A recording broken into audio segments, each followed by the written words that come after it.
Aloha everyone. I just want to share a quick update on what's happening with Maui's Bill 9, which proposes to phase out about half of Maui County's legal short-term rental condos. So we just wrapped up public testimony at the Housing and Land Use Committee. More than 300 people testified, and it took 5 different sessions to get through everyone.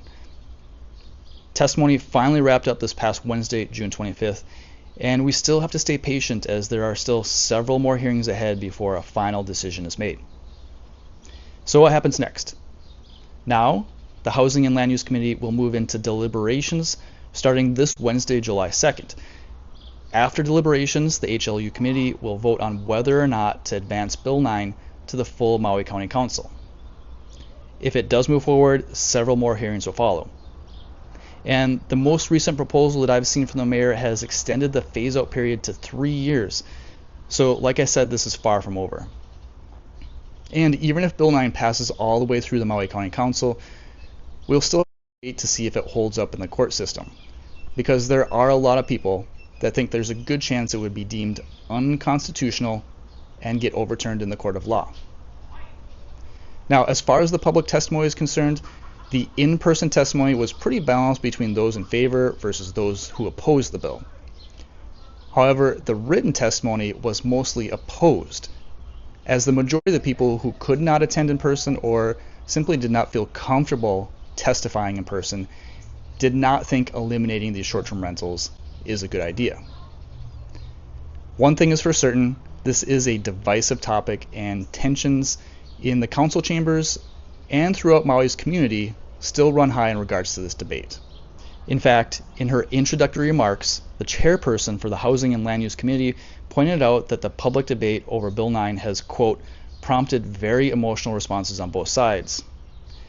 She noted that there's been threatening language on social media, and she went on to say that the committee as a whole has already witnessed the vulgarity and aggression that she speaks of in the public testimony.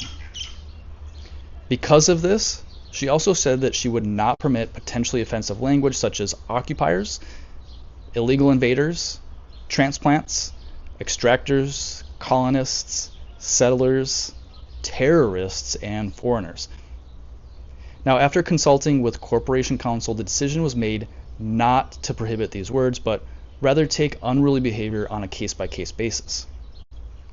My personal opinion is that while I do think the chairperson's intentions were in the right place, I don't agree with that sort of censorship. At the same time that we're defending the constitutional rights of property owners, we should also defend everyone's constitutional right to free speech. But of course, her comments in this public forum demonstrates how sensitive this topic is. Now, I have heard from people I know who say that they fear speaking out against Bill 9. Of course, everyone's experience is unique to themselves, but with that being said, I'd like to share my perspective on the subject. Even though I personally have been very outspoken about my opposition to Bill 9 in a very public way through social media, the vast majority of my interactions with those who do not agree with me have been very respectful. Of course, there will always be trolls when you put yourself out there, but my personal experience is that Hawaii is a place where you receive respect by showing respect to others.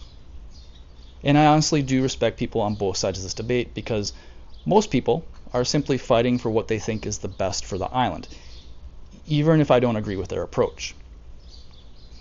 Look, one of the many things that I love about Maui is it's a true melting pot of different cultures and classes.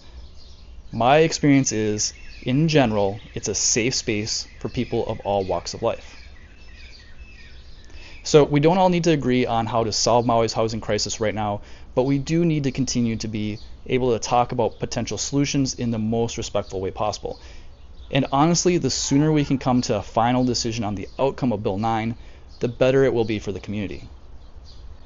So I'm really hopeful that the bill does not get approved by the county council, because the lawsuits that will inevitably follow will keep us in limbo for a very long time. With that being said, I think it's important to remind everyone that Bill 9 would only phase out the apartment zone short-term rentals. The short-term rentals in hotel/resort zoning would not be affected if this bill passes. This is an important distinction that can make it challenging for potential buyers to identify which properties will continue to allow short-term rentals and which ones could get phased out. So I created a customized page on my real estate website to display my favorite hotel zone properties for sale on Maui. On this page, I also filtered out the properties that are experiencing beach erosion or flooding issues, so it only shows the properties that I would consider buying myself. I definitely recommend it as a good starting point for anyone who would only consider buying property in hotel zoning at this time because of the proposed legislation. I'll share a link in the description below in case you're curious to see what kind of deals are out there on the hotel zone properties. With all of the uncertainty Bill 9 has caused, we have definitely shifted into more of a buyer's market, so for some people, now might be a good time to make a move. I'll also share a link to the rental income calculator that I use for short-term rentals, and it now does long-term rental calculations as well. And of course, if you want to discuss Maui real estate in more detail, feel free to fill out the contact form on my website. Let me know how we can help, and I'll make sure to get you started in the right direction, whether it's working with me directly or with one of my associates. Anyways, that's all I have for you on this video. Feel free to subscribe to the channel for more updates on Maui's short-term rental legislation and for more content on Hawaii real estate in general. Don't forget to hit the like button if you appreciate the updates, and share this video with anyone else you know who would also like to stay informed. I hope to see you all in the next video. Aloha.